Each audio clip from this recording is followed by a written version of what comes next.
Hello, hello. Welcome to Runday Sunday. It is a little later in the day than I would prefer for it to be, recording time. But, inspiration and the inclination to record strikes when it does.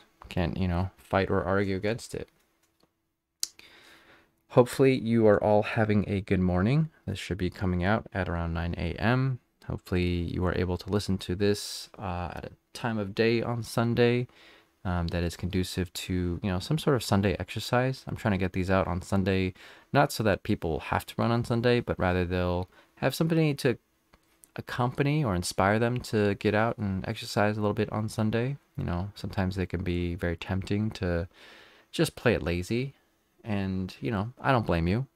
But getting out and getting some exercise on a Sunday before you get to whatever, recreation or leisure that you have for the rest of the day, it helps. I think it's a good booster to it. It makes you feel better about being able to relax and do whatever it is you want to do. You got a little something productive done in the morning. The rest of your day feels a lot less guilty for it, a little more enjoyable.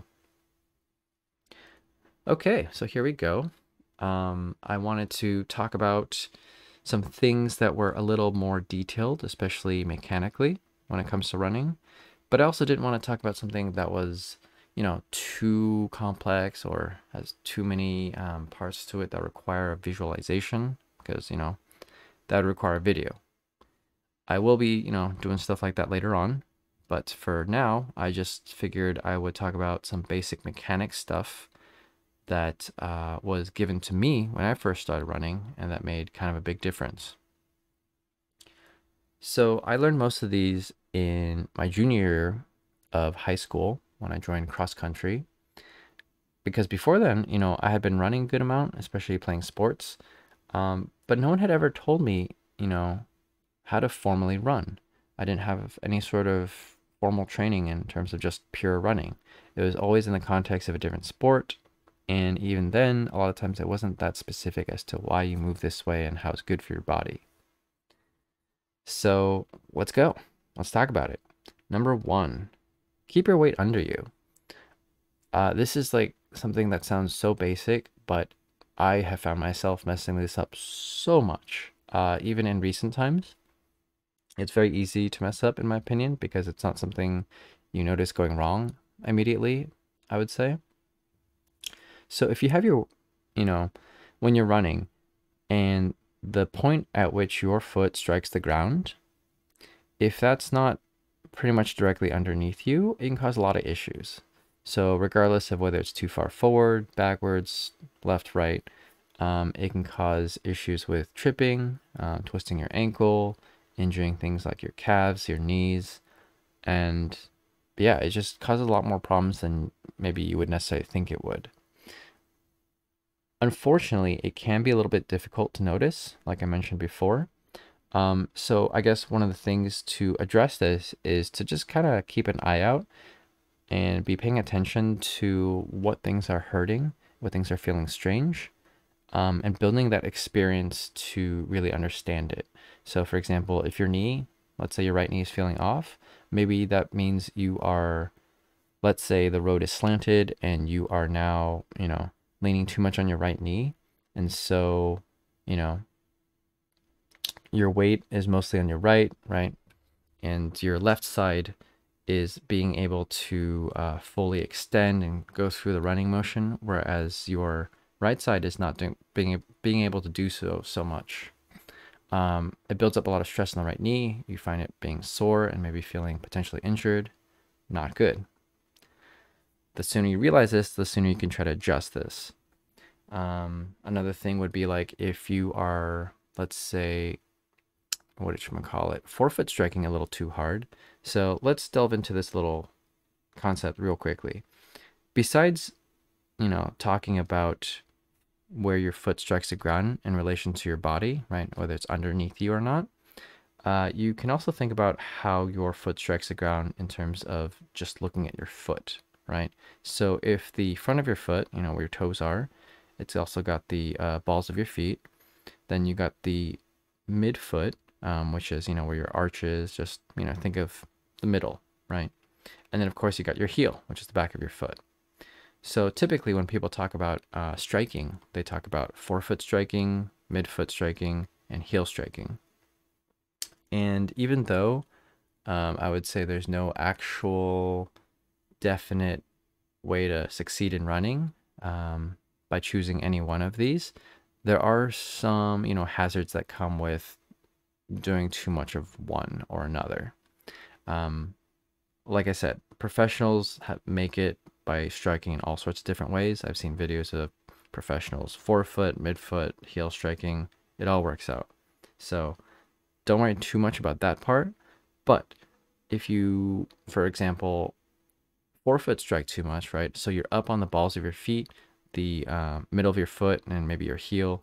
Sorry, maybe the middle of your foot, but definitely your heel is coming off the ground.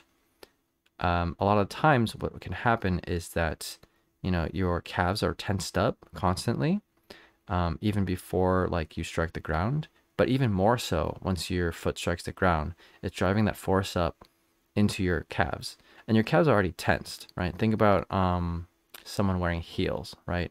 It really, one of the things that you notice is that their calves look a lot more defined, and that's because it's undergoing more stress, more tension, right? And so if you think about this in the context of running, your calves are already tense, they're already doing work, and then you're striking through them, right? Then what happens a lot of times, and this used to happen to me a lot, is you're likely going to get calf cramps, Charlie horse, and that's not good, right? You don't want to cramp when you're running or even after running. And then of course there are issues with heel striking where you apply too much braking force to your run and you slow down. That's not necessarily true if you heel strike, but if you heel strike too severely, that can happen, right? Okay, so I kind of went through a bunch of different things there. So let's kind of backtrack, recap it a little. So number one, when you run, try to keep the point at which your foot strikes the ground underneath you, right? Helps avoid injuries, more efficient. Okay, now in terms of your foot strike, how your foot hits the ground, in terms of how it's angled, I would recommend that your foot not be too severely forefoot striking or heel striking, right? So not angle too far forward or backwards. If it's a little bit, that's fine. Midfoot striking is pretty safe. Not a lot of drawbacks to that, right? If your foot lands right flat on the ground when it's, hitting the ground, that's fine. Okay. So I guess I would call those two things 1 and 2. Number 3, posture. I would say this is kind of also obvious like number 1. Don't lean too far forward or backwards. Keep a fairly upright, comfortable posture, right? No slouching forwards, no leaning backwards. Fairly upright. And, hopefully 1, you feel comfortable. 2, you're breathing okay. 3, you're not off balance, right? I would say that's fairly intuitive. Some people do say lean a little bit forward, just a very, very, very tiny bit, and that's fine. If you're setting out beginning to run, I wouldn't worry too much about that. I don't think that's, high on the list of priorities. And then I would say number 4, and I know this is already kind of a lot of things to be focusing on as you start out to run, but when you pump your arms, don't cross them or don't do weird things with your arms. I know that sounds kind of silly, but just keep them parallel. I see a lot of people when they're running, especially when they're going really crazy, maybe they pump it like too high, right? They cross over, right? So your arms should be alternating with your legs, right? So if I am currently kicking off of my left foot, right? So my left foot has just hit the ground and it's now kicking backwards. At that, that process time, my right arm should be pumping forwards, right? And yeah, I had to actually think about that. Let me think about that more, because now that I'm thinking about it, it's kind of weird to think about running when you're in a chair. So give me a second, guys. Hold on, drink your coffees, and there's going to be a little bit of dead time as I think about it.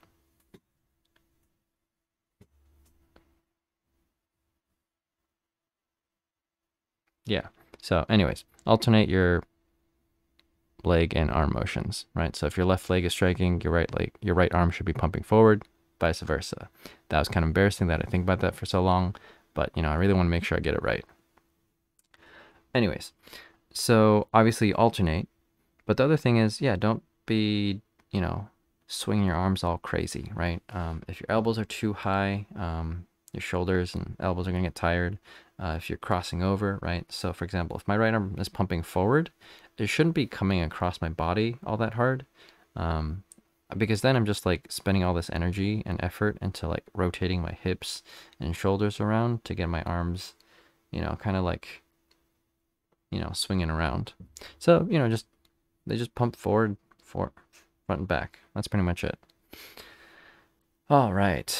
So 4 things. And again, if you only want to think about one of these things when you run, A-okay, right? Just latch onto the one that you struggle with the most. And if you struggle with multiple, that's fine. You can address one at a time. Once one of these habits is established, then you move on to the next. So number 1, keep your weight under you, right? In terms of where your foot strikes the ground. Number 2, the way your foot strikes the ground, keep it relatively flat. A little tilt forward or backwards is fine. Don't do it too much. Number 3, good posture, just fairly upright. And number 4, don't do weird stuff with your arms. Just pump back and forth, nice and parallel. Okay, that's pretty much it for now. That sounds like these pieces of advice. I don't know if that sounds silly, for something as basic as running. But I'm just saying this because I see a good amount of people out there running who, I hate to break it to you guys, but some of you guys have really bad running form. And I'm not saying my running form is, actually even great, but I do know it is not one of those atrocious looking running forms that look painful. And for a lot of them, a lot of the people I see out there, I'm sure it's not efficient. And yeah, so these are just some tips to having a fairly good looking and efficient running form. If you like this, let me know. If these bits of advice were trash, again, let me know. And if you need a visual, hopefully I'll be making videos soon so I can provide actual visuals for those of you who need pictures instead of words. I'm just kidding. But no, seriously, having a visual, I would say, is important to accompany, just words. So yeah, hopefully more detailed running guides and talks coming your way soon. In the meantime, enjoy the rest of your Sunday and have a good Runday Sunday. Bye.